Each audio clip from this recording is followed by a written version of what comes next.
और हिंदी खबर पर राज्यसभा सांसद संजय सिंह ने भारतीय जनता पार्टी पर निशाना साधा जब बोले हैं और कहा कि चुनाव आयोग भारतीय जनता पार्टी के एजेंडे पर काम कर रहा है। यानी कि इलेक्शन कमीशन को भी निशाने पर लिया है। संजय सिंह ने चुनाव आयोग निष्पक्ष नहीं है, ये कहा है। संजय सिंह ने आम आदमी पार्टी की दूसरी पदयात्रा 25 से 29 दिसंबर तक बेरोजगारी सामाजिक न्याय पर आम आदमी पार्टी की पदयात्रा हो रही है। पहली पदयात्रा में काफी जन समर्थन मिला है, इस बात का जिक्र किया संजय सिंह ने।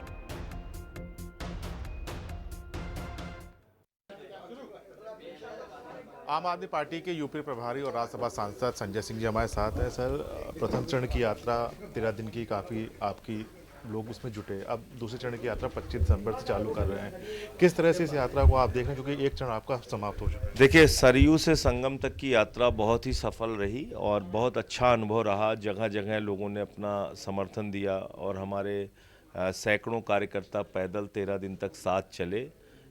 इसके साथ साथ वो चाहे इलाहाबाद विश्वविद्यालय के छात्र थे या रोजगार सेवक थे या आशा बहुएं थी या मनरेगा मजदूर थे, अलग अलग संगठनों के लोग, चौकीदार समिति के लोग, तमाम लोग मिले। इस पूरी शिक्षा मित्र मिले, तमाम लोग इस यात्रा के दौरान मिले और वो पीड़ित हैं, वो चाहते हैं कि उनकी समस्याओं का निदान हो।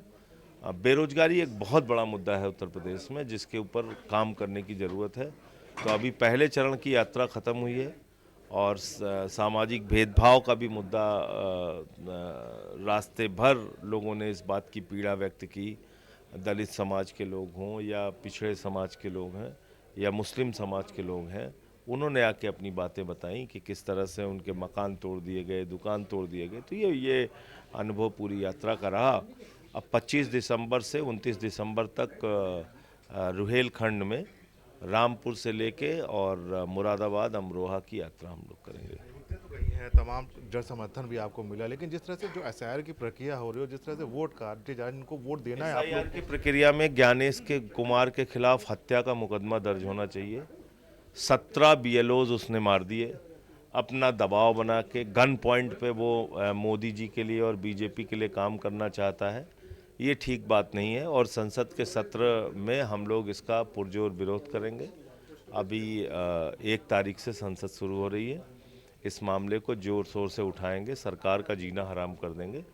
ऐसे काम चलेगा नहीं, ये तो गुंडागर्दी है सीधे सीधे। आपने 563 लोगों की ज़िंदगी बर्बाद कर दी यूपी में, 181 तो आंगनबाड़ी आपने टर्मिनेट कर दी। तो ये दादागिरी थोड़ी चल रही है कोई।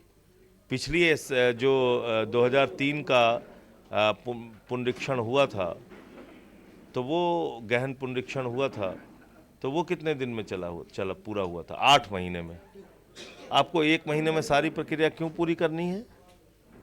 जब चुनाव यहाँ पे 1.5 साल के बाद है, तो आपको 1 ही महीने में सारी प्रक्रिया का पूरा करने का कौन सा दबाव है? इसका मतलब आप वोट का घोटाला करना चाहते हैं, जैसे आपने बिहार में किया। ये बहुत साफ है। 18 जिलों में तो 2003 की लिस्ट ही नहीं है, तो क्या एसआईआर चल रहा है? 19 दिन में 17-18 लोग मर चुके हैं बीएलओज। इतना दबाव बना रहे हैं आप? ऐसी दादागिरी आपकी, ऐसी मोदी भक्ति है, ये ठीक बात नहीं है। एक अंतिम प्रश्न है, ध्वजारोहण का कार्यक्रम होता है, मोदी जी मन से धर्म की कई बातें करते हैं, आप कैसे इस कार्यक्रम को देखते हैं? देखिए, इसमें फिर वही छुआछूत वाली बात सामने आती है। इन्होंने शिलान्यास के समय तत्कालीन राष्ट्रपति श्री रामनाथ कोविंद जी को नहीं बुलाया, जो दलित समाज से थे। इन्होंने उद्घाटन के समय श्रीमती द्रौपदी मुर्मू जी को नहीं बुलाया, जो आदिवासी समाज से हैं। इन्होंने अभी ध्वजारोहण में भी श्रीमती द्रौपदी मुर्मू जी को नहीं बुलाया।